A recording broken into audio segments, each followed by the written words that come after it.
Hoje vamos começar uma série de vários vídeos falando sobre as epilepsias raras.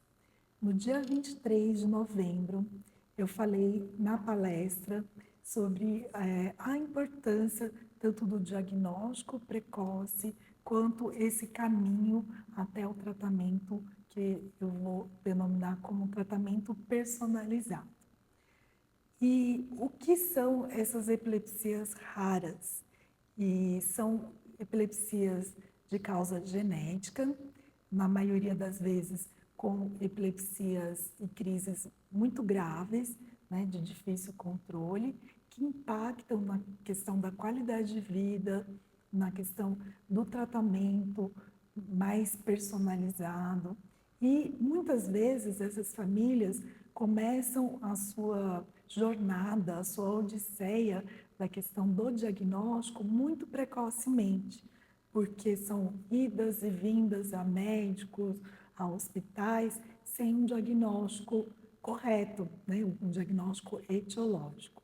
Então, é muito importante nós debatermos sobre estas questões, tanto quais são os tratamentos disponíveis, quais são as ferramentas que a gente tem para esse diagnóstico, como que a população pode ter acesso a esses médicos mais especializados, como a gente conseguir especializar e também fazer essa educação médica, já que muitas epilepsias raras estão sendo conhecidas nesses últimos anos. Como eu disse, as epilepsias genéticas raras são condições neurológicas genéticas que acredita-se que 50% daquelas epilepsias de início precoce sejam causadas por doenças genéticas. E muitas vezes, né, a gente leva muito tempo para fazer esse diagnóstico. E nós médicos, a sociedade civil, a gente está tentando que este tempo seja o mais precoce possível, e não a média que é feita pelos estudos é em torno de 5 a 7 anos. E nós sabemos que com a educação médica, com a disponibilidade de recursos de diagnóstico, a gente pode minimizar esse tempo do diagnóstico. Apesar dessas epilepsias raras serem raras, né, têm uma prevalência pequena, se você junta todos os casos, ela é de uma prevalência elevada. Neste YouTube, eu sempre falo de algumas delas, por exemplo, o SN1A, eu falei também do SN2A, o 8A, né, do CDKL5, mas nos próximos vídeos eu vou detalhar cada uma, né, de algumas epilepsias raras que eu selecionei para a gente debater um pouquinho. E como que é feito esse diagnóstico? Por que a gente fala do diagnóstico precoce? O diagnóstico de epilepsia, de crises epiléticas, ele é clínico, mas ele não remete à questão da etiologia, da causa.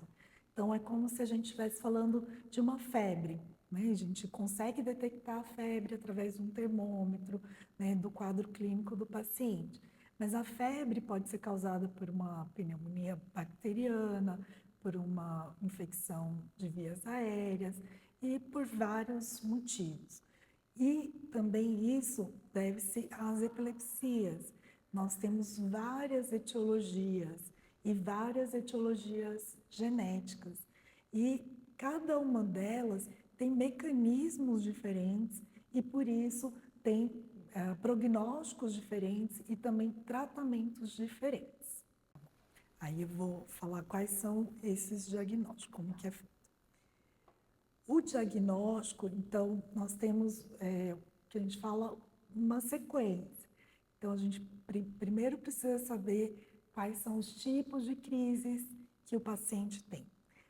dependendo do tipo de crise, da idade, né, de como se comportam, nós podemos prever qual a síndrome epilética.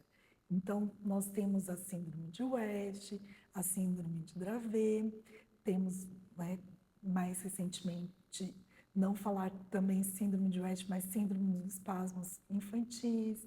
Nós temos a síndrome de Lennox-Gastaut. Então, são síndromes que são conhecidas, que pelo quadro clínico, tipo de crise, o eletroencefalograma, o quadro clínico, quando começam as crises, como se comportam, a gente pode colocar nessa síndrome, que seria o conjunto de sinais e sintomas daquele paciente. Mas o diagnóstico etiológico da causa é feito através de testes genéticos. Foram essas epilepsias que a gente chama de epilepsias genéticas e muitas das vezes genéticas raras. Eu vou dar o exemplo da síndrome de Dravet, que é uma síndrome que eu comento bastante aqui. Então, são crianças pequenas que começam com crises epiléticas febris e que nasceram de uma forma sem nenhuma intercorrência, têm um desenvolvimento adequado e começam com crises.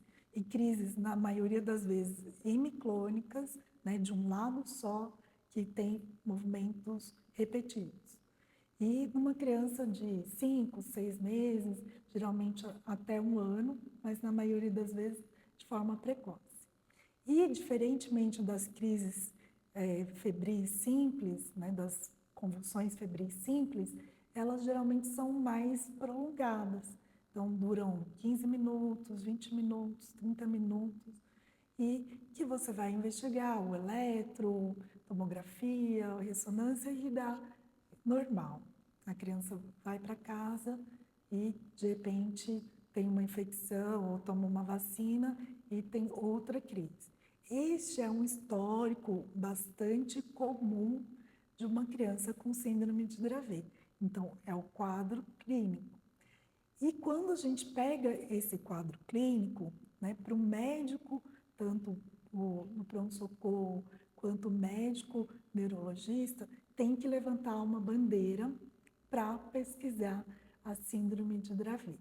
Muitos casos, às vezes, até vêm precocemente, porque às vezes o pediatra, né, levantou um alerta, às vezes o neurologista já teve algum caso ou já assistiu alguma aula e tem sido muito falado. Como é feito o diagnóstico etiológico? É feito através do painel genético das epilepsias, contendo os principais genes do Dravet. Mas, muitas vezes, pode ser feito também o exoma.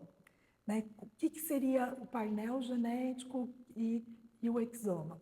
O exoma, você vai avaliar mais de 20 mil genes que estão contidos no nosso DNA, que codificam doenças, codificam proteínas. O painel genético, ele é um painel, é uma seleção de genes que aquele laboratório escolheu para determinado sintoma. Por exemplo, epilepsia, tem painel genético para ataxias. Então, tem uma seleção de genes mais comuns para aquele tipo de sintoma. Então,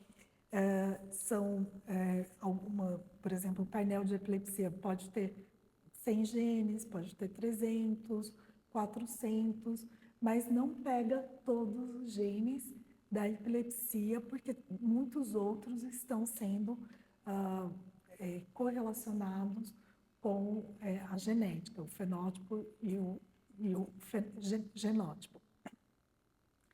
O que eu quero dizer? Que fazer cariótipo, fazer ressonância de melhor qualidade, fazer o CGH-Array, nem sempre vai dar um diagnóstico. Na maioria das vezes, não vai dar. E o quadro clínico, junto com o teste genético, vai dar a etiologia.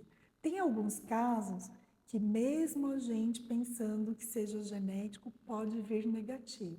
Neste caso, a gente tem que continuar fazendo o que nós chamamos de releitura do exoma, para que os dados mais atuais possam correlacionar com o quadro clínico. É muito simples, né, eu falar qual exame pedir, qual exame né, fazer, mas estes exames ainda não estão disponíveis no SUS, né? Estão disponíveis no serviço privado ou serviço particular, e nós estamos batalhando para que esses exames também sejam feitos no serviço público. Por que que ele é tão importante? Porque o tratamento medicamentoso ou o tratamento genético, ele vai ser direcionado de acordo com aquela variante genética, aquela variação genética ou mutação genética que vai nos direcionar a um tratamento mais personalizado.